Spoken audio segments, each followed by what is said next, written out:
জিন্দাবাদ জিন্দাবাদ জিন্দাবাদ বিকাশনাথ যোগী জিন্দাবাদ জিন্দাবাদ জিন্দাবাদ বিকাশনাথ যোগী জিন্দাবাদ শক্তিপীঠত সেৱালৈ পলাশবাৰীৰ তৃণমূল কংগ্ৰেছৰ সমৰ্থিত প্ৰাৰ্থী বিকাশনাথ যোগী ওলাল মনোনয়ন পত্ৰ দাখিলৰ বাবে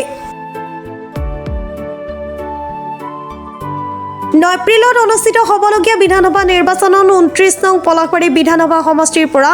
তৃণমূল কংগ্ৰেছৰ পৰা প্ৰতিদ্বন্দ্বিতা আগবঢ়াব বিকাশনাথ যোগীয়ে নিৰ্বাচনী প্ৰচাৰ চলাবলৈ অসমলৈ আহিব কেইবাগৰাকীও শীৰ্ষ স্থানীয় নেতা পোনপ্ৰথমে আপোনালোকৰ সংবাদ মাধ্যমৰ জৰিয়তে পলাশবাৰী সমষ্টিৰ সমূহ ৰাইজক মোৰ ফালৰ পৰা সেৱা জনাইছোঁ প্ৰণাম জনাইছোঁ আৰু আপোনালোকৰ সেৱা মই আপোনালোকৰ আশীৰ্বাদ মই মূৰত লৈ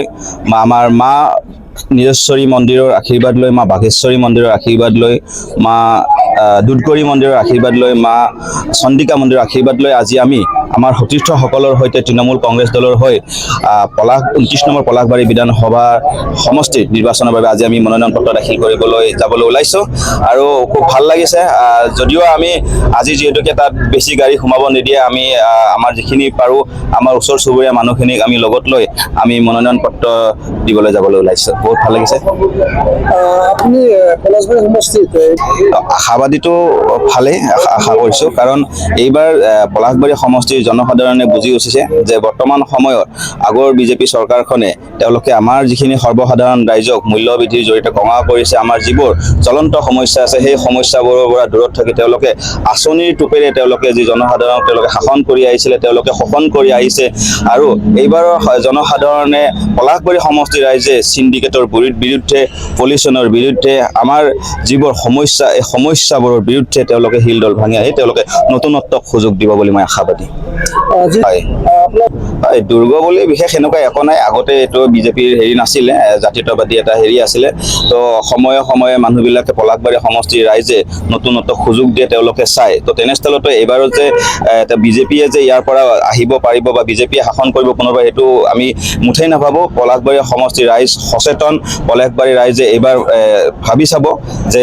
আগতে আমি 10 বছৰ যিহেতুকে বিজেপিক দিলে পলাশবাৰীত আৰু যিখিনি আমাৰ সমস্যা আছিল সেই সমস্যাবোৰ যিহেতুকে তেওঁলোকে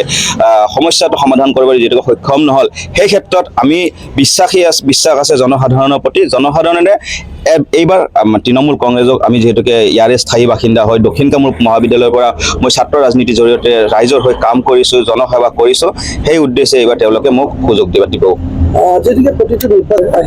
হয় আমাৰো আজি 3 দিন হ'ল 8জনীয়া ষ্টাৰ কেম্পেইনাৰ আমাৰ লিষ্ট এখন ওলাইছে তাত আমাৰ সৰ্বভাৰতীয় আমাৰ তৃণমূল কংগ্ৰেছৰ আমাৰ যি নেত্ৰী আমাৰ সন্মানীয় মমতা বেনাৰ্জী ডাঙৰীয়ানী পশ্চিমবংগৰ মুখ্যমন্ত্ৰী তেখেতো আমাৰ মাজত আহিব ইউচুফ পাঠান ডাঙৰীয়া আছে লিষ্টত চাইনী ঘোষ বাইদেউ আছে এনেকুৱা ভাল যি আমাৰ বলিষ্ঠ কণ্ঠদান যিয়ে পশ্চিমবংগত ভাল নেতৃত্ব দি আছে জনসাধাৰণৰ মাজত ব্যাপক প্ৰচাৰ তেওঁলোকে এটা ভাল মানে হেৰি পাই আছে তেনেকুৱা ধৰণৰ আমাৰ ষ্টাৰ কেম্পেইনাৰ পলাশবাৰীত আহিব সুনীল দাসৰ ৰিপৰ্ট প্ৰাত টাইম ডিজিটেল শদিয়াৰ পৰা ধুবুৰীলৈ বৰাকৰ পৰা ব্ৰহ্মপুত্ৰলৈ সকলোৰে মাজত চিনাকি এটা নাম প্ৰাতঃ টাইম থলুৱা ভাষা কৃষ্টি আৰু সত্য বাতৰিৰ আধাৰত প্ৰতিষ্ঠিত খবৰ প্ৰাতঃ টাইমৰ প্ৰতিটো বা বাতৰি পুংখানুপুংখভাৱে চাবলৈ Facebook YouTube website Twitter Instagram আৰু ব্লগাৰ পেজত লাইক আৰু ফ'ল' কৰক